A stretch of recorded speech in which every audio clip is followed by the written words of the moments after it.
All right, let's get right into it. We have all been there. You get an invite to something you really, really don't want to go to. Or maybe you're just looking to duck out of work a little early.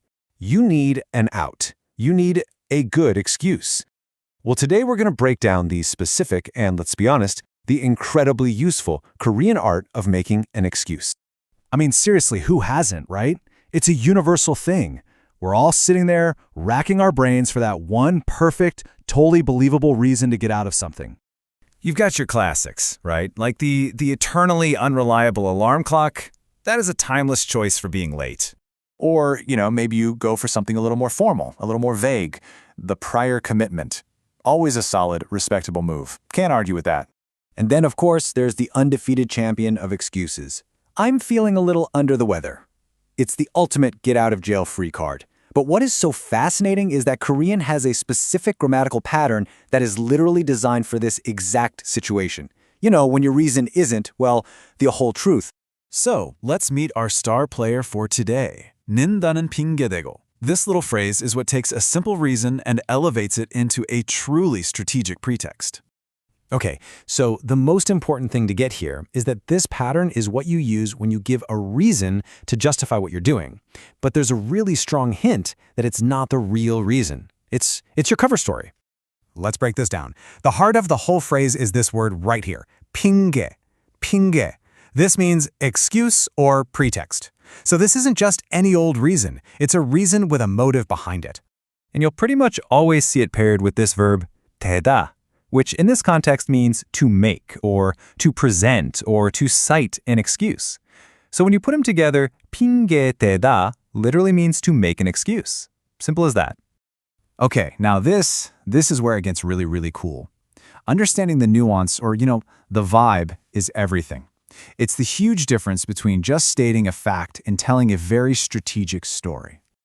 Okay, so take a look at this comparison because it makes it so clear. On the left, we have 아파서 조퇴했어요. Simple, factual. I was sick, so I left early. End of story. But now look at the right. 아프다는 핑계 대고 조퇴했어요. This one comes with a little wink and a nod. It implies, yeah, I said I was sick, but maybe, just maybe, I really wanted to go home and binge that new show. It's all about that implied pretext. So how do we actually put this thing together? Well, the good news is, it's a surprisingly simple formula that you can use over and over again. Let's check out the blueprint. It's really just 3 easy steps. You start with your excuse, your stated reason, in this case, to study. Then you turn that into a little indirect quote, so it becomes, that one is studying. And then you just attach our key phrase to deliver the punchline, using the excuse that. And bam, just like that, you've built the perfect pretext.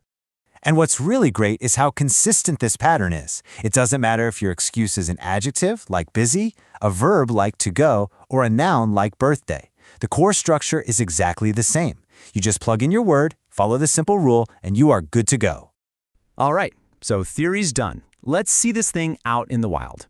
Here are some totally classic examples that you are definitely going to hear, and hey, maybe even use yourself.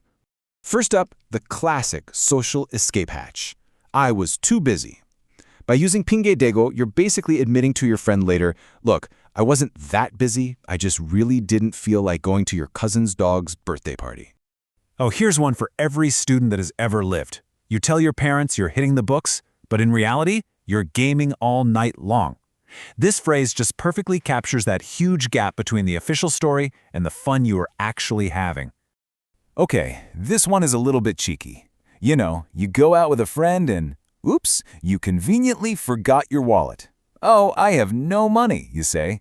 This phrase is exactly what you'd use to confess later that, yeah, you totally had money. You just wanted some free food. And finally, the universal excuse for being late, no matter where you are in the world. The traffic was terrible. But was it really? Or did you just leave your house 20 minutes late? This phrase lets you own up to the reality behind the excuse. Okay, it's quiz time. Let's test your newfound spidey sense for nuance. Can you tell the difference between a totally genuine question and a slightly suspicious one? So here's the scenario. Your friend ditches school, says they're sick, but then you see their post on social media from the beach. You want to call them out on it, but, subtly. What's the right question to ask? Okay, look at these two options. Option A is the innocent, trusting question, oh, you didn't go because you were sick? But option B, well, that one has an edge to it. It directly brings up the whole idea of an excuse. So, which one do you think really carries that feeling of suspicion? And you got it. It's B. Asking 아프다는 핑계 대고 안 갔어 is the perfect Korean way of saying, so you used the I'm sick excuse, huh? It shows that you're totally onto them, without having to start a huge argument. It is all in the nuance. So, at the end of the day, the crucial point is this.